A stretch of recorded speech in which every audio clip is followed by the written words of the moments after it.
성도님들 안녕하십니까?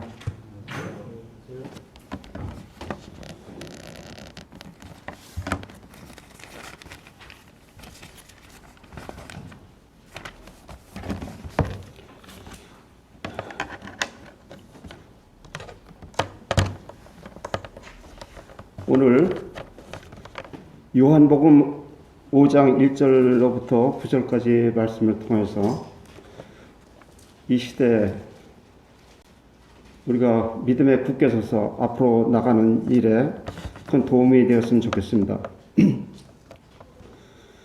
네, 제가 봉독하겠습니다.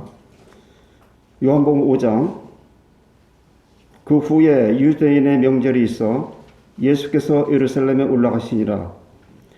예루살렘에 있는 양문 곁에 히브리 말로 베데스드라 하는 못이 있는데 거기 5 행각이 있고 그 안에 많은 병자, 소경, 절룩발이, 혈기 마른 자들이 누워 물의 동함을 기다리니 이는 천사가 가끔 못에 내려와 물을 동하게 하는데 동한 후에 먼저 들어가는 자는 어떤 병에 걸렸든지 낫게 되밀어라.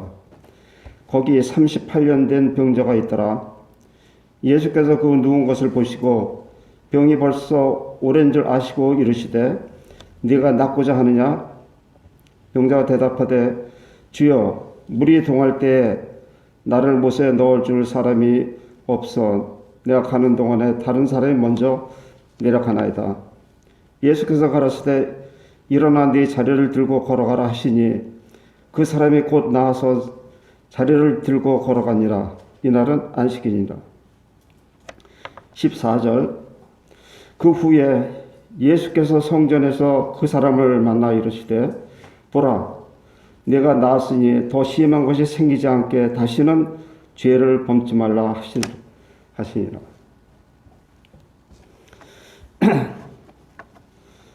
이 복음서를 보면 이렇게 요한복음처럼 예수님의 공적 사역을 하시는 동안 예루살렘에 올라가신 이 기록이 자세히 기록된 것이 다른 복음서에는 없습니다. 마태, 마가, 누가복음에는 3번째 예수님이 예루살렘에 6월절에 올라가셨을 때 그때 전후를 통해서 많은 기록이 되었고 요한복음에서는 첫째, 둘째, 이 3번째 이렇게 주님께서 올라가시는 것에 대해서 자세하게 기록이 되어 있습니다. 여기에 지금 주님께서 유대인의 명절에 대해서 예루살렘에 올라가셨는데 이 무슨 명절인지 우리 이 대목을 읽어서 알 수가 없습니다. 그러나 이 5장에 나와 있는 이 명절, 즉 원래는 하나님의 절기 가운데 이제 이스라엘 모든 남자들이 1년에 3번씩 올라가야 되는 때가 있습니다. 6월절, 77절, 또 초막절. 이게 3번을 올라가야 됩니다.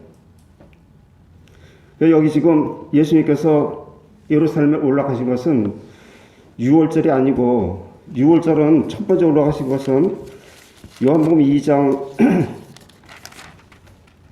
13절에 보면 유대인의 6월절이 가까운지라 예수께서 예루살렘으로 올라가셨더니 해서 첫 번째 예루살렘에 올라가셨습니다. 그리고 3장에 보면은 주님께서 예루살렘에 계실 때 니고데모를 만나주시고 니고데모에게 거듭나야 하겠다는 것을 알려주시고 이제 다시 갈릴리로 내려가실 때 사마리아를 통과해야 하겠는지라 하시면서 요한복음 4장에 사마리아 여인을 만나서 놀라운 예배에 대해서 알려주시고 소망을 주셨습니다. 그리고 지금 5장에 와서 예수님이 다시 예루살렘에 올라오셨는데 이것이 왜 6월절이 아니냐면 요한복음 6장 3절에 보면 1절 보겠습니다. 요한복음 6장 1절. 그 후에 그러니까 요한복음 5장이 끝난 후 그 후에 예수께서 갈릴리 바다 곧 디베랴 바다 건너편으로 가심에 4절 마침에 유대인의 명절이 6월절이 가까운지라 이렇게 기록이 되어 있습니다. 그래서 2장의 6월절과 6장의 6월절 사이에 지금 5장에 예수님께서 예루살렘에 올라가셨어요. 그런데 여기 그 기록된 말씀을 보면 유대인의 명절이 있어. 그래서 유대인들이 꼭 올라가야 되는 이 명절을 얘기하는데 그 셋 중에 이제 하나가 되겠죠. 아마 초막절이라고 이렇게 판단이 좀 되어집니다. 그래서 좀 예수님께서 이 요한복음 5장을 통해서 자신의 하는 일에 대해서 자기는 스스로 하는 일이 아니라 아버지가 보내주셨고 아버지가 원하시는 일을 하고 놀랍게도 그 5장 24절 또 그 후에도 쭉 이루어지는 말씀들을 보면은 39절에 너희가 성경에서 영생을 얻는 줄 알고 성경을 상고하거니와 성경이 곧 나에 대해서 증거하는 것이다. 그래서 여기 5장에서 예수님의 그 하시는 일에 대해서 아주 자세히 또 능력 있는 그 역사하시는 모든 것들을 말씀하시고 심판까지도 아버지께서 다 이름하셨다. 그래서 심판의 왕으로 예수님은 자기 자신을 이렇게 나타내 주셨어요. 그런데 이제 초막절이라고 생각하면은 우리가 그 예수님께서 그 12제자 중 3명 제자를 들고 변화산상에 올라가셨을 때 호련히 그 변화에서 그 광채가 눈이 부실 정도 이렇게 그 나타내 보여주실 때 베드로가 보니 엘리야와 모세와 예수님께서 대화하는 것을 봤죠. 그걸 보는 순간 베드로는 초막을 지어야 되겠다. 그래서 주님께 이렇게 묻잖아요. 그래서 그들의 최종 목적은 이 초막절이라는 건 수장절이라고도 하고 곡식을 추수해서 이제 이렇게 그 곳간에 드리는 이런 때를 얘기하는데 유대인들에게는 굉장히 자기들과 관계가 있는 일이기 때문에 참 중요한 명절이라고 생각이 되는데 여기 그 유대인들의 명절 해서 보면은 이스라엘 민족들이 택함을 받았지만 하나님의 거룩하신가 또 하나님께서 하나님 앞에 같이 나오려면 하나님의 법을 지켜야 되고 이제 이런 것에 대해서 얘기했을 때 그들은 우리가 그 모든 말씀을 준행하겠다 약속을 했습니다. 그러나 시간이 흐르면서 그들은 자기들의 한 약속을 이해하지 못해서 시간이 가면서 그것이 원망과 불순종으로 나타났습니다. 여기에 보니까는 그런 가운데서도 이제 예루살렘에 가니까 베데스다라는 연못이 있는데 베데스다 하는 뜻은 히브리 말로 그 긍휼의 집 이런 뜻을 갖고 있다고 그래요. 그래서 하나님께서 긍휼을 베푸는 곳인데 여기에 5 행각이 있는데 5개가 있어요. 그 안에 많은 병자들이 누워 있는데 그 안에는 소경과 절룩발이 혈기 마른 자들이 누워 있었다. 그런데 가끔 천사가 내려서 그 연못에 물을 동하게 할 때 먼저 내려가는 자는 무슨 병이 걸렸든지 치료를 받았다 이렇게 기록이 됐습니다. 여기 있는 사람들은 모두가 빨리 갈 수 있는 사람들이 아니에요. 소경이 어떻게 1등으로 그 연못에 못에 들어갈 수 있으며 또 절룩발이가 어떻게 1등으로 들어갈 수가 있으며 혈기 마른 자, 기운이 없어 처져 있고 누워서만 있는 이런 자가 어떻게 1등으로 그 물에 들어갈 수가 있겠습니까? 참 소망이 없죠. 그럼에도 불구하고 이들이 많은 사람들이 기대할 수 없는 소망을 가지고 그곳에 누워있는 아주 비참한 이런 상황입니다. 근데 우리가 여기서 5장에서 좀 영적으로 이렇게 보면은 하나님께서 이 초막절이 유대인들과 관계가 있는 것을 보면은 유대인들에 관한 이런 말씀을 하고 계시다는 것을 알 수가 있어요.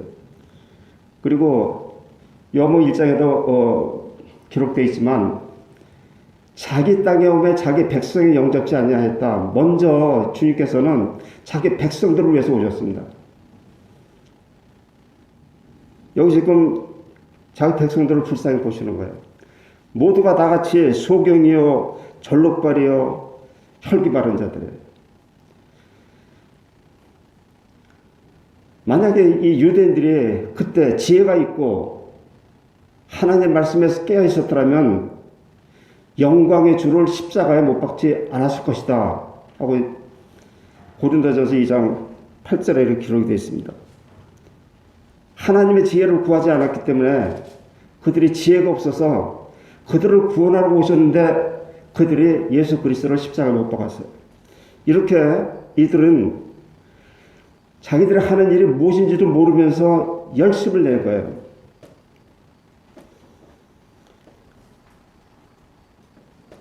여기 7절에 보니 병자가 대답하되 주여 물이 동할 때에 나를 못에 넣어줄 사람이 없어 내가 가는 동안에 다른 사람이 먼저 내려가나이다. 이 38년 누워있는 병자가 누군지도 모르는 자가 앞에 서서 네가 낫고자 하느냐 이 한마디 하셨어요. 근데 이 병자가 대답해 주여 이렇게 불러요. 주여. 참 이 놀라운 고백이에요. 어떻게 알지 못하는 자를 주로 부를 수가 있습니까? 주로 부르려면은 뭔가 깨닫고 알아야 돼. 우리 로마서 10장 하나 보겠습니다.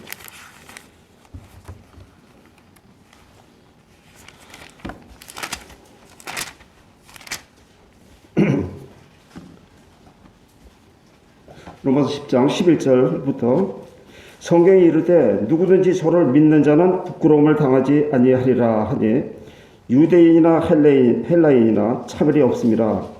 한 주께서 모든 사람의 주가 되사 저를 부르는 모든 사람에게 부여하시도다. 누구든지 주의 이름을 부르는 자는 구원을 얻으리라.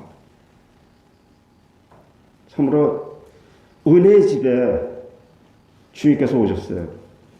38년 된 이 병자가 38년 동안 매년 1년에 한 번씩 천사가 내려와서 물을 동하게 했다 할지라도 38번 시도했지만 38번 다 실패했습니다.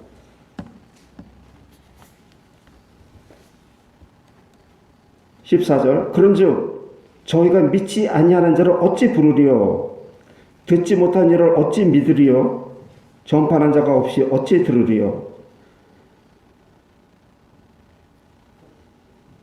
보내심을 받지 아니하시면 어찌 전파하리요 기록된 바 아름답도다 좋은 소식을 전하는 자의 발이여 한과 같으니라. 이 혈기 바른 자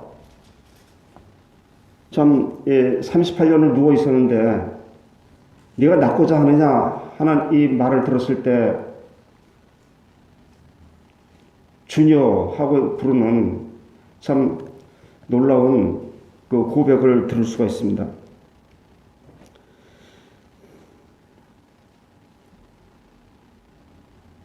또 8절에 예수께서 가라사대 일어나 내 자리를 들고 걸어가라.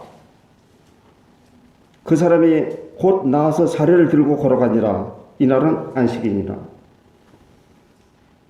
이게 가능한 일이 사실 아닌데 주님이라고 부르는 그 순간 그는 좋은 소식이 온 것을 알고 이렇게 순종해서 38년간 누워있던 자리를 들고 걸어왔습니다. 너무 놀라운 사건이죠. 믿음이 없이는 이런 행동이 나올 수가 없습니다. 믿음이라는 것은 바라는 것들의 실상이라고 그랬어요. 자기가 간절히 바라는 게 뭐냐면 자리를 들고 걸어가는 거예요. 근데 자기 앞에 있는 한 사람이 일어나 네 자리를 들고 걸어가라. 그 말씀에 순종했을 때 그것이 현실이 됐습니다.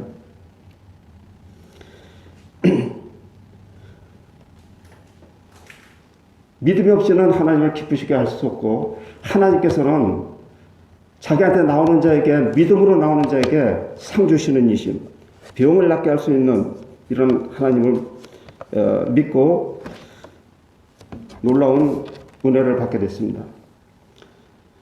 여기에서 14절에 그리고 났는데 사람들이 물으니까 안식일에 누가 내 병을 고치겠느냐 이렇게 물었을 때 그가 누구지 몰랐어요.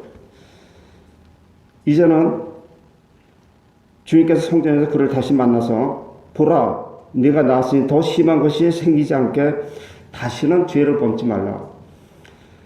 그러면 이 한 사람은 38년간 죄 때문에 누워 있었습니다. 유대인들은 즉각적으로 어떠한 소경이나 병자가 있으면 누구 씨 때문에 저런 병이 걸린 거야? 이렇게 묻잖아요. 요한복음 9장에도 예수님과 제자들이 함께 가실 때 길가에 앉은 소경을 보고 주님께 묻잖아요. 주여, 저 소경이 자기 부모 죄 때문에 소경이 됐습니까? 아니면 자기 죄로 인해서 소경이 됐습니까? 이렇게 묻잖아요. 죄가 있다는 거예요.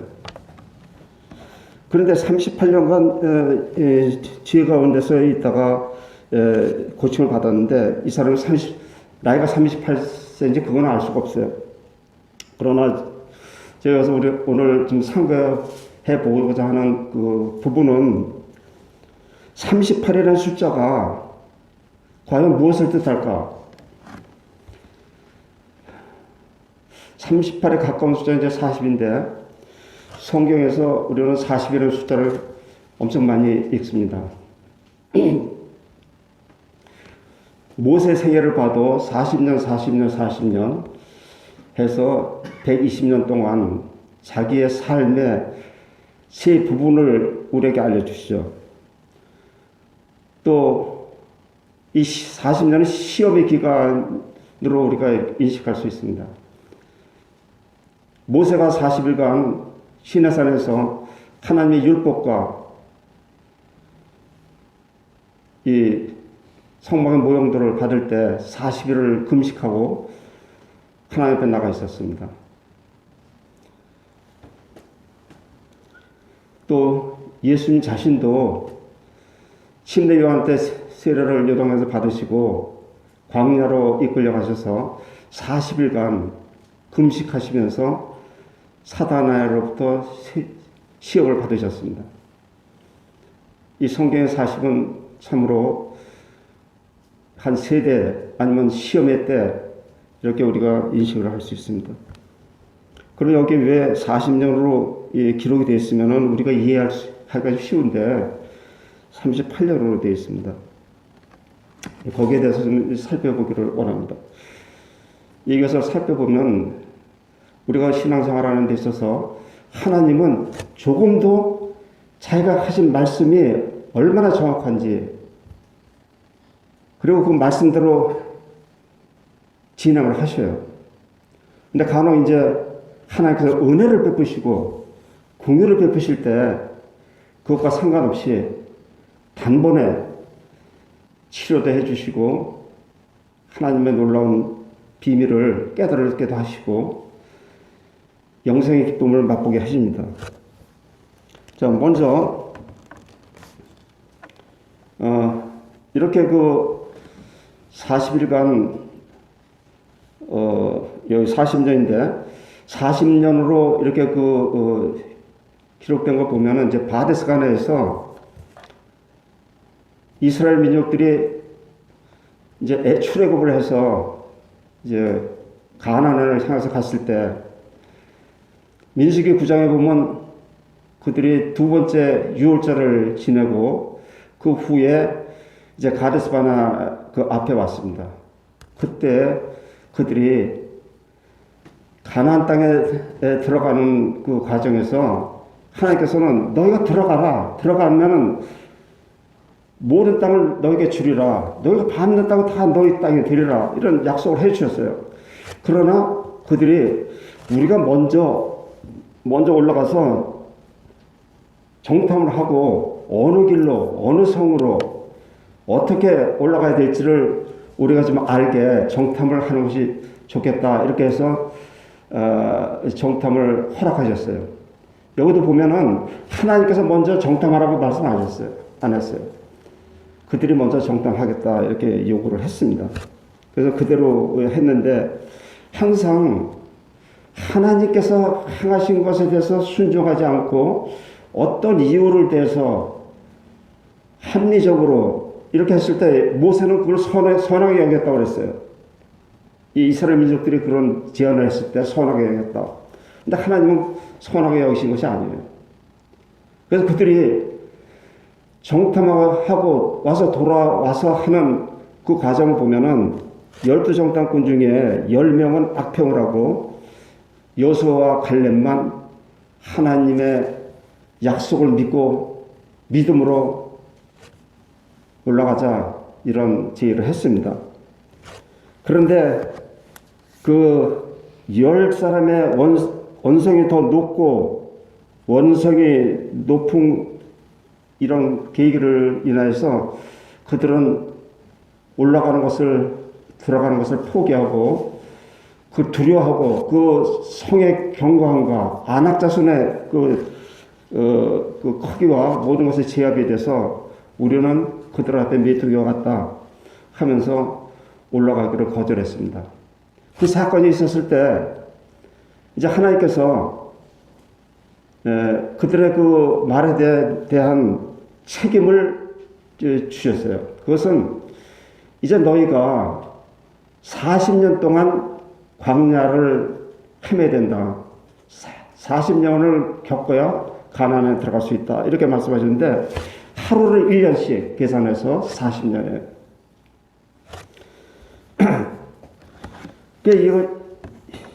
이 성경에 여러 부분에 광야 생활 40년에 대해서 너무 많이 기록이 되어 있습니다. 그 중에 시데반이 한 그 대제사장들과 유대인 공회에서 그 가데스 바네의 사건을 얘기한 것과 또 히브리서에 기록된 게 있습니다. 그 중에 히브리서를 한번 보겠습니다. 히브리서 3장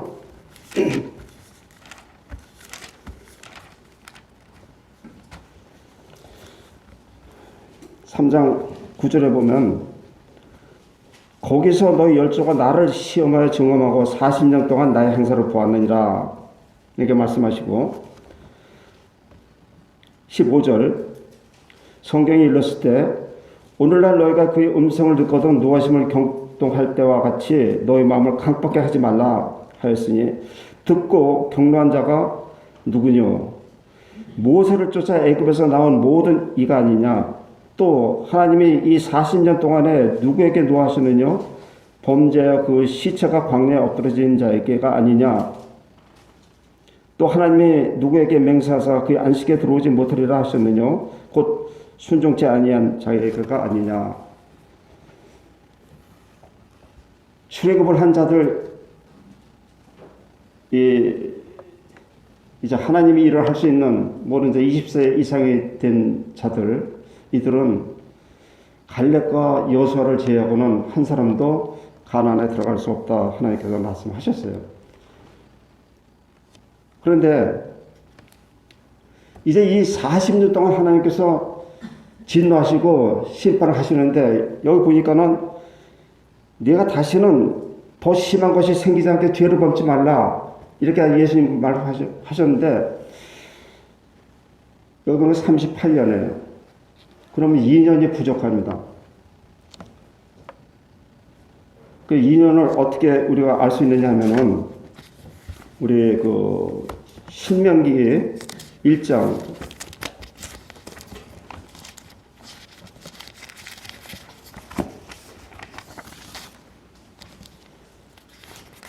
신명기 1장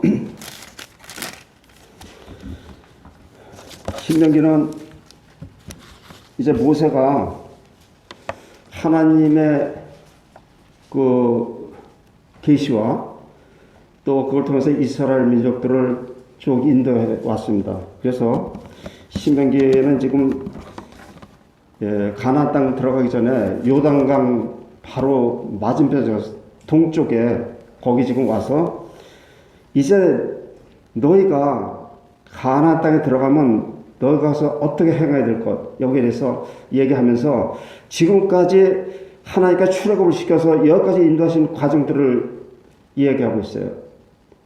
이런 모든 사건에 대해서 교훈을 많이 줬습니다. 그런데 1장 3절을 보면 제40년 11월 그달 초일에 모세가 이스라엘 자손에게 여호와께서 그들을 위하여 자기에게 주신 명령을 다 고하였으니 이렇게 기록이 되어 있습니다. 40년. 이 40년은 언제부터 계산한 거냐면은 출애굽할 때 그 니산호를 정월로 이제 계산했어요. 그래서 정월달에 좀 나오는데 정월 10일 날 양을 준비했다가 14일 날 저녁에 양을 잡고 빨리 그 양과 또 무교병과 쓴 나무를 먹고 부지런히 준비해서 떠날 준비를 하라 해서 14일 날 출애굽을 하게 됐습니다. 근데 여기 성경에서 이제 만으로 계산을 한 거예요. 40년이 꽉 차려면 그 다음에 정월 9일이 돼야 이제 40년이 꽉 차는 거예요. 근데 40년 되던 해에 11월 달입니다. 11월 달 초일에 11월 1일 날 지금 모세가 이스라엘 민족들에게 지금까지 하나님께서 역사하신 것에 대해서 또 앞으로 이제 가나안 땅에 들어가서 어떻게 해야 될 것에 대해서 잘 이제 설명을 해주고 있어요. 그런데 2장에 가 보면은 신명기 2장 여기에 14절에 보면 가데스 바네에서 떠나 시내를 건너기까지 가나안 땅에 들어갈 수 있는 기회가 있었는데 그 기회를 불순종으로 인해서 그것이 이제 성립이 안 됐죠. 그 들어갈 수 있는 기회를 놓친 거죠. 이제 다시 회정을 시켜서 그 신명기 2장 1절에 보면 우리가 회정하여 그래서 다시 홍해길로 다시 올라가게 하시고 광야에서 돌게 하셨어요. 시내산으로 가게 이렇게 하셨는데 여기 보면은 가데스 바네에서 떠나 시내를 건너기까지 38년 동안이라 이때에는 그 시대의 모든 군인들이 여호와께서 그들에게 맹세하신 대로 진중에서 다 멸절되었나니 38년 동안 행하고 거기서 다 죽었다는 거예요. 근데 왜 40년 동안 이렇게 기록된 걸 말씀하셔야 되는데 38년으로 기록이 됐어요. 그리고 이제 또 하나 거기 꼭 40년이 찼다는 것을 우리가 알려면은 여호수아서 5장 먼저 4장을 보겠습니다.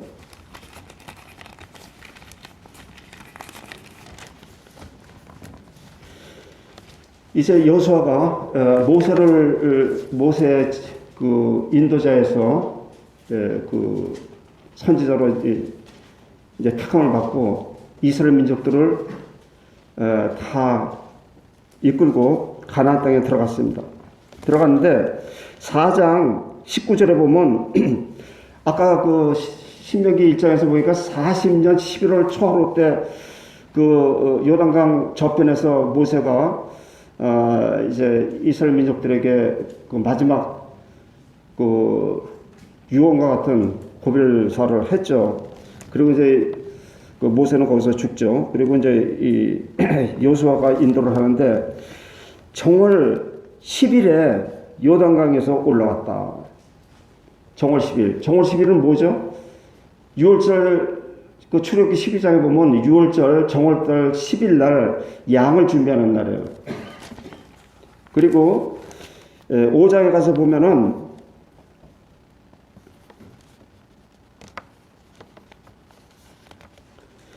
5장 9절 여호와께서 여호수아에게 이르시되 내가 오늘날 애굽의 수치를 너에게서 굴러가게 하였다 하셨으므로 그곳 이름을 오늘까지 길갈이라 하느니라.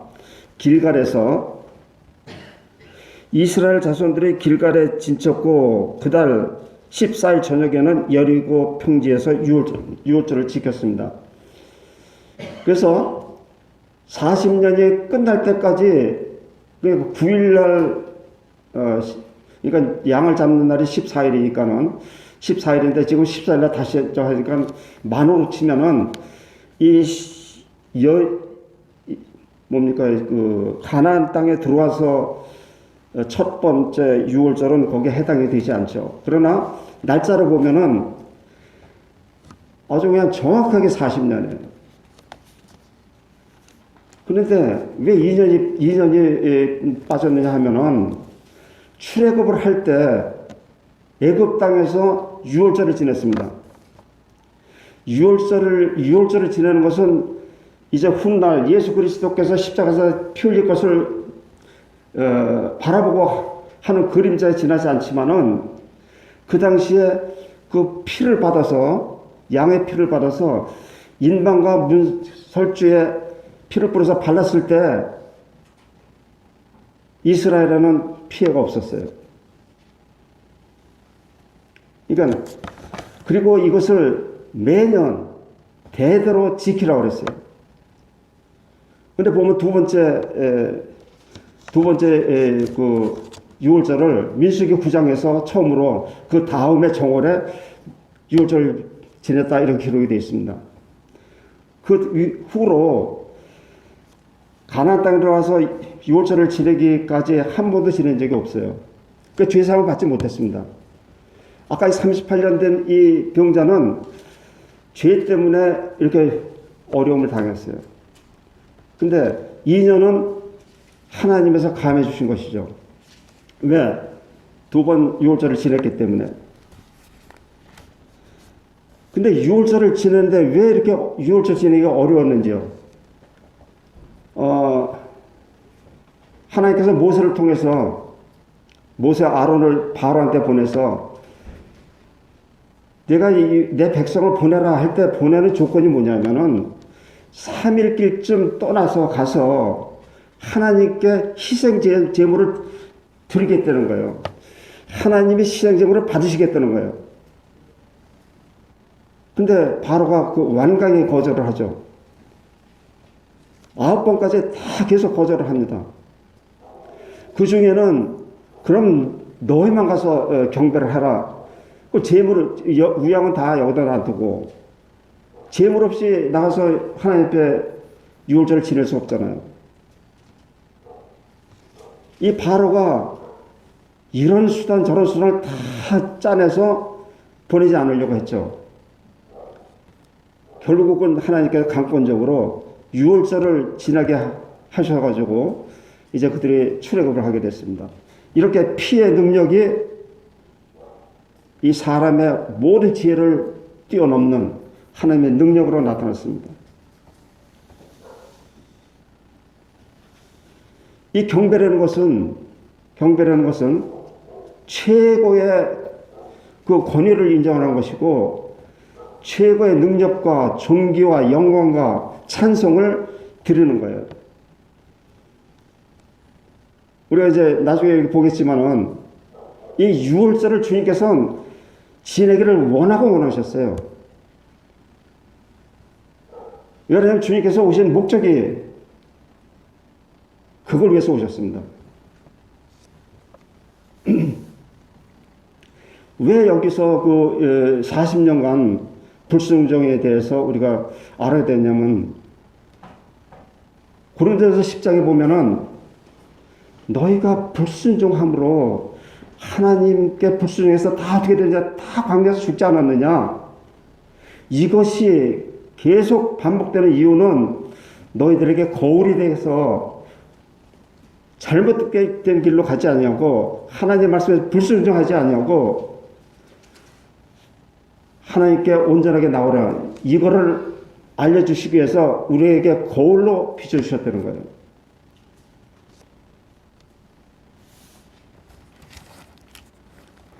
그러면은 경배는 참 우리가 누가복음에서 보는 것처럼, 우리 그 누가복음 우리 선문자 뛸 때 많이 읽고 했는데 한 번 더 읽어보겠습니다. 누가복음 22장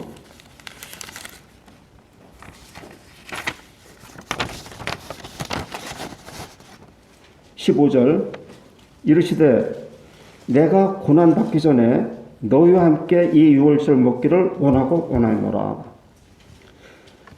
또 19절, 또 떡을 가져 살해하시고 떼어 저에게 주시며 가라사대 이것은 너희를 위해 주는 내 몸이라, 너희가 이를 행하여 나를 기념하라 하시고, 저녁 먹은 후에 잔도 이와 같이 하여 가라사대 이 잔은 내 피로 세우는 새 언약이니 곧 너희를 위해 붓는 것이다. 이 주님께서 이제 잡히시기 바로 전에 저녁에 지금 만찬을 하시잖아요. 근데 이것을 새 언약으로 바꿔주신 거예요. 새 언약으로. 유월절을 새 언약으로 바꿔지는 거예요. 유월절을 지냄으로 인해서 40년 그 병자로 있을 수밖에 없었던 이가 38년으로 이렇게 줄어든 것처럼 이 하나님의 능력이, 약속이 얼마나 귀중한가, 이걸 우리가 알 수 있습니다.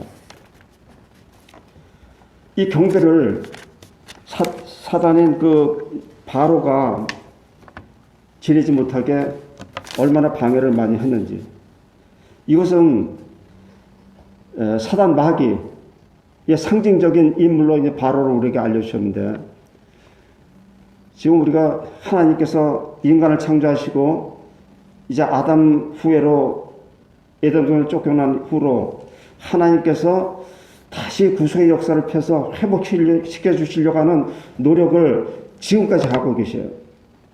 그런데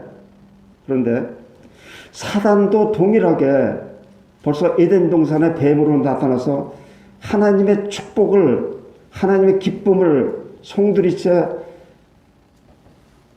파괴하는 이런 일을 그때부터 하는데 아직도 끝이 안 났습니다. 아직도 오늘날 동일하게 사단의 역사가 우리 주님의 복음이 전파되고 주님의 교회가 온전히 쓰고 하는 것에 대해서 파괴하려고 하는 이 노력이 지금도 계속되고 있는 거예요. 그래서 이상하게 생각하지 말라. 사단도 광면 천사로 가장해서 나타나서 우리를 유혹한다고 그랬어요.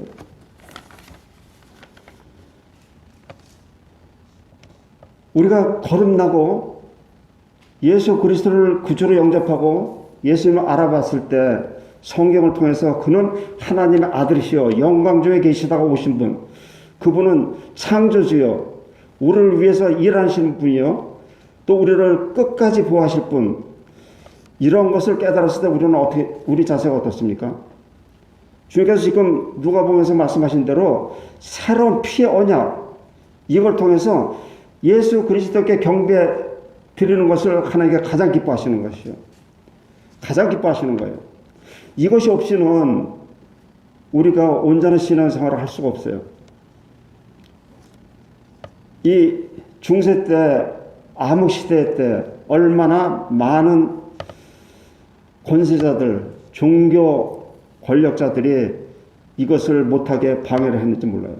왜 그렇습니까? 그들은 하나님을 잘 섬기고 자기들이 하는 것이 옳다 이렇게 생각했지만 결국은 사단이 놓아준 생각대로 하나님께 경배드리지 못하게 방해하는 이런 일을 끝까지 하고 있는 것이 오늘날까지 이런 상태입니다. 요즘 코로나로 인해서 우리가 자주 이렇게 만나서 매주 드리던 예배를 축소했거나 아니면 그동안 지내지 못하는 경우가 많이 있습니다. 참으로 이것이 우리에게 얼마나 큰 능력을 뺏어가고 우리의 지혜를 어둡게 하고 좀 신앙생활을 하기 어려운 이런 상황으로 가고 있어요. 근데 앞으로 이것이 시작이죠. 왜 그러냐면 주님께서 말씀하신 대로 마지막 때가 온다는 거예요. 그때 가면 사람들이 아무리 복음을 전해도 복음을 듣지 않습니다. 지금 아직 은혜 시대, 우리 주위에 있는 들어서 전할 수 있는 사람들에게 부지런히 우리가 전해야 되는 이런 시대에 우리가 살고 있어요. 왜 그러냐면 이제 사단도 자기 때가 얼마 남지 않은 것을 알기 때문에 우는 사자처럼 산길자를 찾아 헤맨다고 그랬어요. 근신하러 깨어라.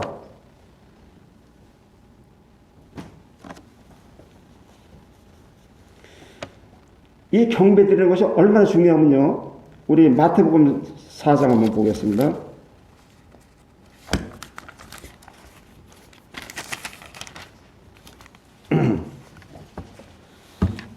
마귀가 예수님으로부터 경배받기를 원했습니다. 만약 네가 나한테 경배만 하면 천하만국의 영광을 보여주면서 이거 다 너에게 주겠다. 4장 8절 마귀가 또 그를 데리고 지극히 높은 산으로 가서 천하만국과 그 영광을 보여 가로되 만일 내게 엎드려 경배하면 이 모든 것을 내게 주리라. 예수님은 지금 40일간 주야로 금식하시고 배고프시고 피곤하신 가운데 지금 공생애를 시작하기 전에 이런 좀 시험을 받고 있습니다. 얘는 동일하게 우리와 육신을 입었고 그 신성이 그 안에 충만한 분이죠. 근데 누가복음에서는 어떻게 기록되어 있냐면요. 천하만국 그 영광을 보여주면서 네가 만약 나한테 엎드려 절하면 이 모든 것은 너에게 주리라. 이것은 내가 넘겨받은 것인데 나한테 절하는 자에게 내가 주리라. 자, 사단이 가장 원하는 것이 뭐냐면 하나님 위에 올라가는 거예요. 경배가 이렇게 중요한 거예요. 사단도 모든 것을 걸고 경배를 받기를 원합니다. 지금 마지막 때가 된 것을 우리가 알 수 있는 것은 성도로서 당연히 예수 그리스도를 통해서 하나님께 경배드리고 이 경배를 통해서 하나님께서 영광을 받으셔야 되는데 지금 코로나 이렇게 돼서 우리가 제대로 하지 못해요. 우리 어떻게 해야 됩니까? 참 하나님께서 주시는 지혜가 필요하죠. 교회를 인도하시는 인도자들에게도 참 이런 주님을 의지하고 하나님 이 어려운 때 우리가 어떻게 해야 모든 성도가 함께 성령 충만한 가운데 하나님을 높이고 우리의 신앙이 새롭게 힘을 얻을 수 있는 길이 무엇입니까? 이런 지혜가 좀 필요할 때라고 생각이 됩니다.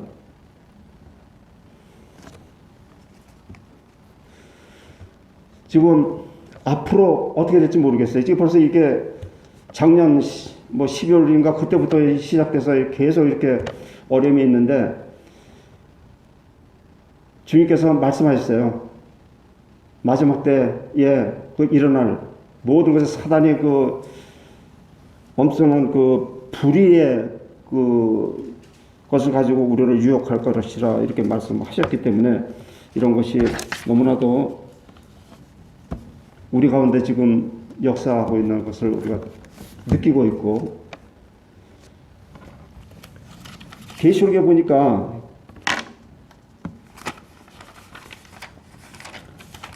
죽임을 당했던 어린 양 예수 그리스도께서 이제 일찍 죽임을 당하였던 것 같은 어린 양으로 나타나셔요. 근데 사도 요한이 높이 앉으신 분의 오른손에 책이 있는데 그 책에 봉인이 되어 있는데 뗄 사람이 없어가지고 슬퍼하면서 크게 우는 이런 장면이 나옵니다. 계시록 5장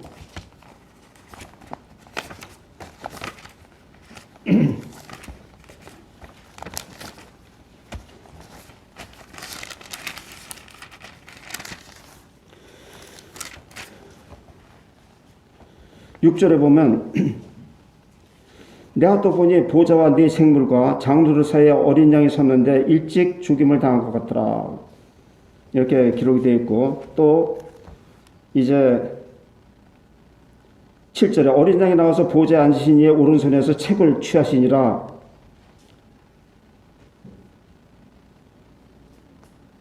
책을 취하심에 네 생물과 24 장로들이 어린 양 앞에 엎드려 각각 검은과 향이 가득한 금대접을 가졌으니 이 향은 성도의 기도드리라. 새 노래를 노래하여 가로되 책을 가지시고 그 인복을 띠게 합당하시도다. 일찍 죽임을 당하사 각 족속과 방언과 백성과 그 나라 가운데서 사람들의 피로 사서 하나님께 드리시고 저희로 우리 하나님 앞에서 나라와 제사장을 삼으셨으니 저희가 땅에서 왕노릇 하리로다.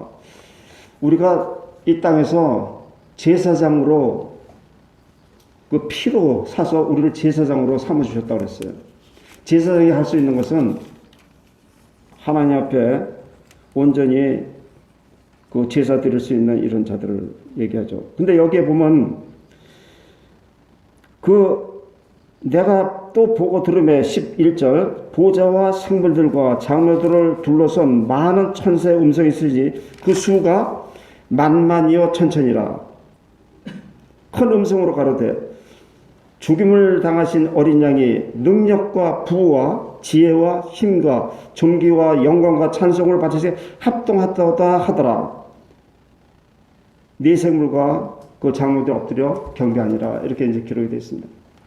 여기에 보니까는 어린 양과 관계되어 있는 그 어린 양을 봤을 때 어린 양의 그 권세와 이것을 천사들 만만여 천천히가 실 수 없는 천사들이 그 어린 양 대신 예수님을 향해서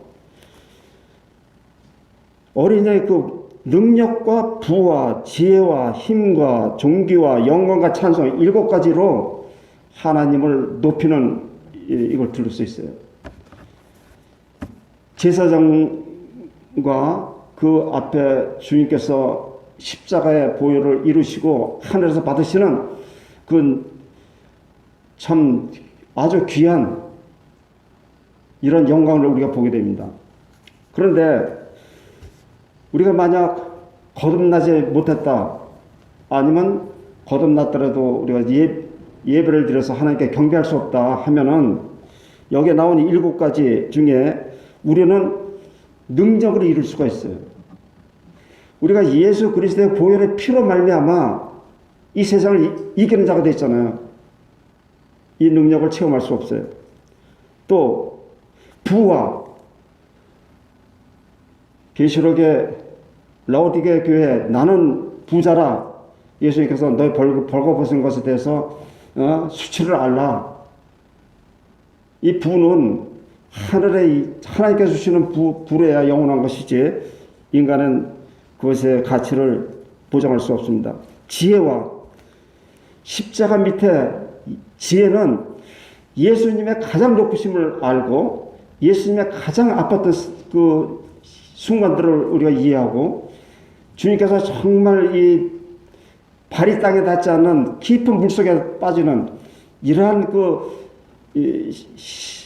심령의 외로움과 두려움, 예수님의 이런 것을 우리가 깨닫지 못하면은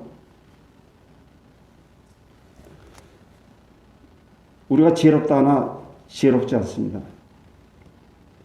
또 힘은 하나님의 아들이 되는 이 놀라운 신분을 주셨는데 또 하나님의 말씀 가운데 힘이 있습니다.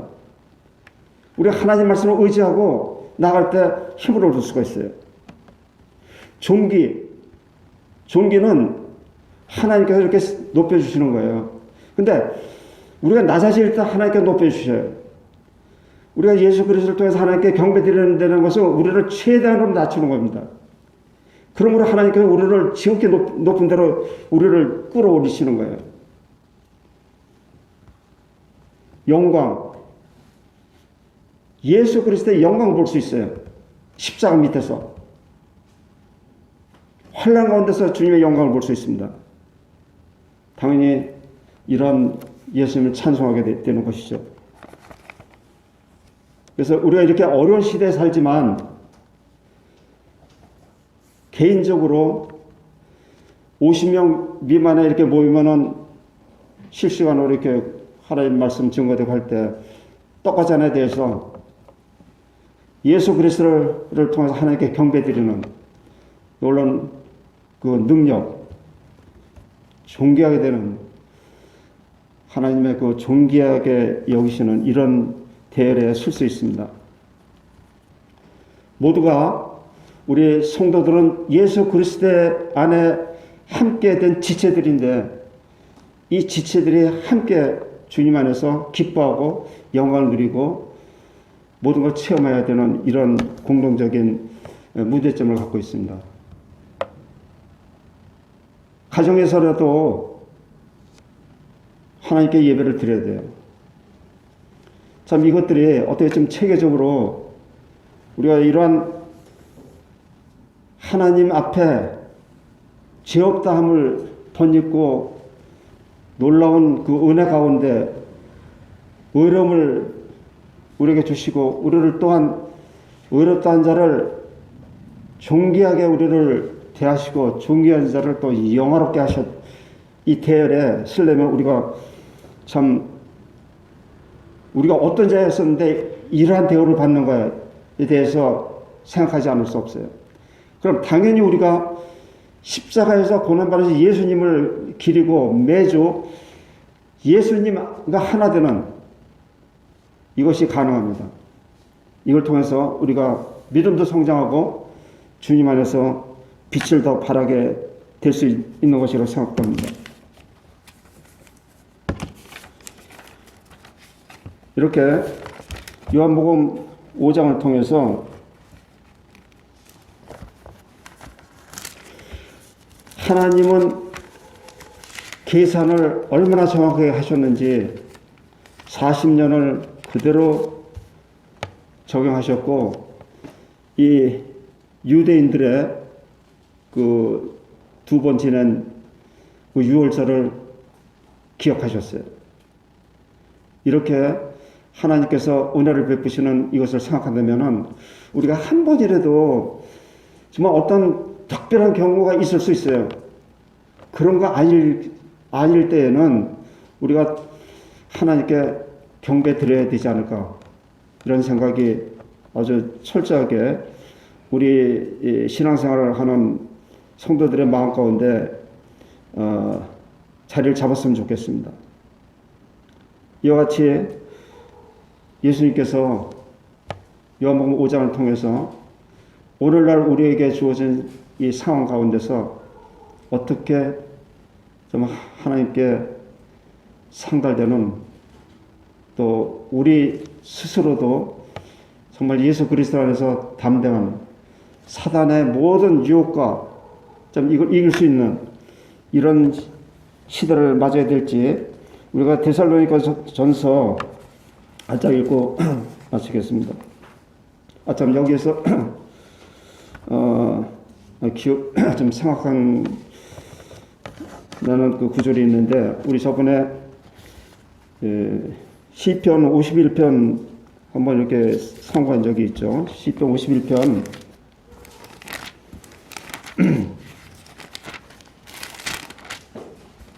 7절에 보면 이런 말씀이 있습니다. 우슬초로 나를 정결케 하소서 내가 정하리이다. 나를 씻기소서 내가 눈보다 희리이다. 이게 무슨 말씀입니까? 우슬초가 어떻게 이 다윗 왕을 정결케 할 수 있었을까요? 지금 주님 앞에 완전히 낮게 엎드려서 자기의 죄를 하나님께 고백하고 죄사함을 바라는 이러한 상황이 있습니다. 3절에 보면 제저 나는 내 죄가라 오니 내 죄가 항상 내 앞에 있나이다.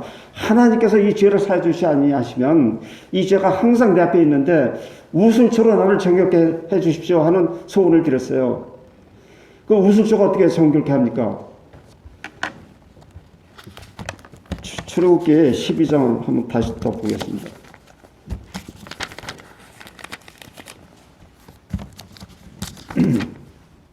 출애굽기 12장 22절 21절부터 보겠습니다.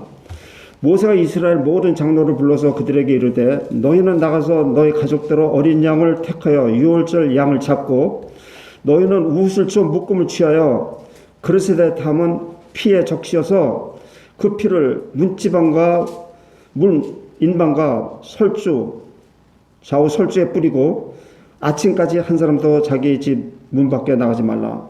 여기 보면 우슬초가 무슨 일을 했냐면 우슬초는 그 건조한 지방에 자라는 야생초인데 이것이 이슬을 받기 위해서 이 끝부분들이 이렇게 밖으로 이렇게 아주 연하게 이렇게 나와서 그 이슬을 흡수하는 이런 일을 합니다. 근데 이걸 꺾어서 묶어가지고 짐승의 피를 받아가지고 반은 그릇에 담고 반은 단에다 이렇게 그 뿌리고 그 문 인방과 설주에 뿌리라는 거예요. 그래서 이제 다윗이 여기서 지금 이 장면을 다윗은 분명히 이해를 했습니다. 그래서 우슬초 나를 정케 하소서 내가 정하리이다. 내가 눈보다 더 희게 되리이다. 6월절을 지난 이 과정을 통해서 다윗은 죄사함의 확신을 얻었던 거예요. 이와 같이 이스라엘 민족들이 6월절을 지냄으로 인해서 그 핏부림을 받아서 죄사함을 받았습니다. 그래서 여기 요한복음 5장을 통해서 38년 된 이 병자 이스라엘에게 아주 중요하게 그 역사하신 이 말씀들을 통해서 오늘날 우리는 이 6월절을 주님의 만찬으로 바꿔주신 우리가 떡과 잔을 대하면서 참 이것이 어떤 능력으로 우리를 인도하시는지에 대해서 상고해 봤습니다. 감사합니다.